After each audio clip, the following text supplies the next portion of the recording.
আমরা ইতিমধ্যেই বিভিন্ন পর্যায়ের বক্তাদের বক্তৃতার মাধ্যমে বিষয়টা বুঝতে পেরেছি।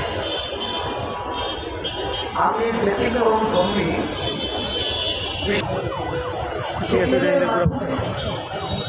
আসলে আমাদের বাংলাদেশের মানুষ আমাদের যা চাওয়া পাওয়া ছিল বাস্তবে আমরা তাদের মাধ্যমে কিছুই বরঞ্চ আমরা পেয়েছি এই ছোট্ট একটা সুন্দর বাংলাদেশ। তামাম দুনিয়ার মধ্যে একবার দুইবার নয়, 5 বার আরো বেশি কম দুর্নীতির দিক থেকে ফাঁস করছে। আজকে আমরা বাংলাদেশে নিয়ে পেয়েছি। নতুনভাবে আলোচনা করে আমি আবার সময় আপনাদের ওভাবে নষ্ট করতে চাই না। আমাদের সামনে পরিষ্কার, রাস্তার নামে ভূত, আর অনেক সময় বাড়িতে থাকলেও ভূত।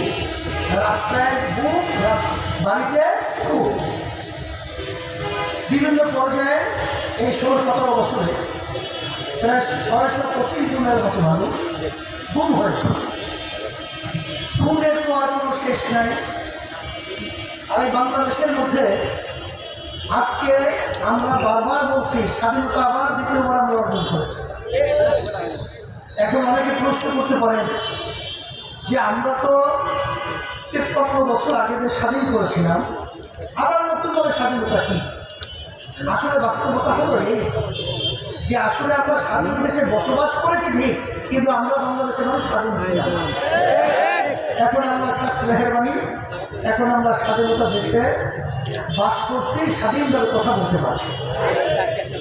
এখন আমার কথা হলো যে 53 বছর স্বাধীনতার বয়স হয়ে গেল, আর বিপদাবাদ মুসিবত আমাদের হাতের কামাই। আমরা যেন সামনে আবার আমাদের ভুল সিদ্ধান্তের মাধ্যমে আমরা যেন এই সুন্দর দেশটাকে আবার একদম পরধীনতা এবং খুনি এবং চাঁদাবাজ সন্ত্রাসীদের হাতে আবার যেন আমাদের দেশটাকে তুলে না দেয়, এই কথা স্মরণ করে দেওয়ার জন্যই মূলত আমি প্রথমে আপনাদের সামনে কথাগুলো বলছি। আর সাথে সাথে আমি ছাত্র আন্দোলনকে বলবো যে আলহামদুলিল্লাহ শুকরিয়া আদায় করছি যে তোমাদের কার্যক্রম যখন এই দেশ দ্বিতীয়বার 5ই আগস্ট স্বাধীন হলো, তখন বিভিন্ন রাজনৈতিক দলের সহযোগী সংগঠন ছাত্ররা বিভিন্ন পর্যায়ে আমরা দেখেছি তখন তাদের নিজের স্বার্থের জন্য তারা বিভিন্ন দেশকে সুন্দর পরিচালনা এবং শত শত হাজার মানুষ, অনেক মায়ের কোল খালি হলো, অনেক সন্তান বাপ হারা হলো, সন্তান হারা। মা যখন বলতেছিল কয়েকদিন পর্যন্ত আমার সন্তান আমাকে মা বলে ডাকছে না, সেই কথা ভুলে গিয়ে ওই স্বার্থান্বেষী মহল এই বাংলাদেশের বিভিন্ন প্রান্তে চাঁদাবাজি, সন্ত্রাসী, জায়গা দখল, অশান্তি করে তুলে বাংলাদেশকে অস্থিতিশীল করার চেষ্টা করে। সে সময় আমি তোমাদেরকে ধন্যবাদ জানাই যে তখন তোমরা বাংলাদেশের সংখ্যালঘু এবং অন্যান্য যারা নাকি বাংলাদেশে অন্যান্য ধর্মাবলম্বী রয়েছে তাদের মন্দির, তাদের গির্জা এবং তাদের জান মাল ইজ্জতের হেফাজতের জন্য তোমরা পাহারা দিয়েছ, তোমরা স্বতঃস্ফূর্ত তাদের পাশে থেকে তাদের জান মাল ইজ্জতের নিরাপত্তার দায়িত্ব পালন করেছ।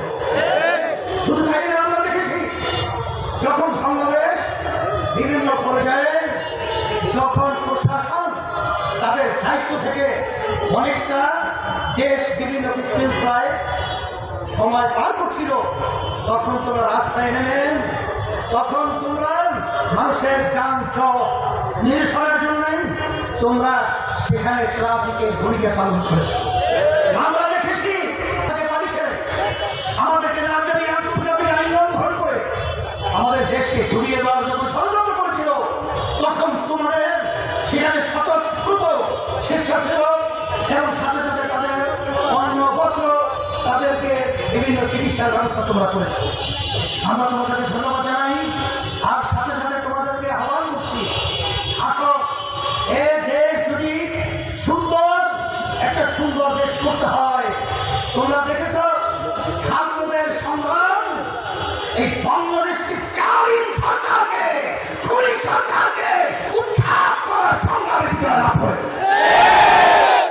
আমাদের এক দায়িত্বশীল বলেছিলেন যে সব রাজনৈতিক দল একাত্রিত হয়েও এই সরকারের বলতে গেলে এক কর্নারও দাঁড়াতে পারে না।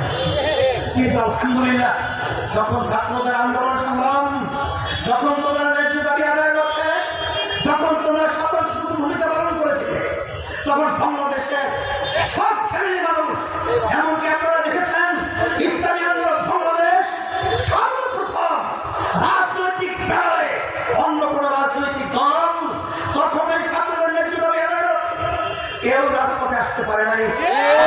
আন্দোলন বাংলাদেশ তার সমস্ত ছাত্রী সংগঠন আমাদের চালমান পরিবার করে নেতৃত্বের বর্তমানের পথে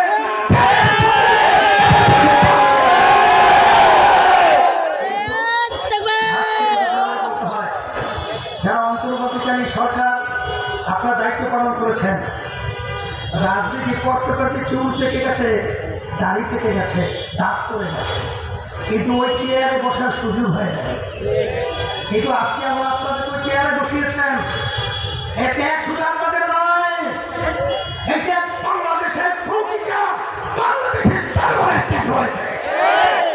আজকে আপনারা বাংলাদেশ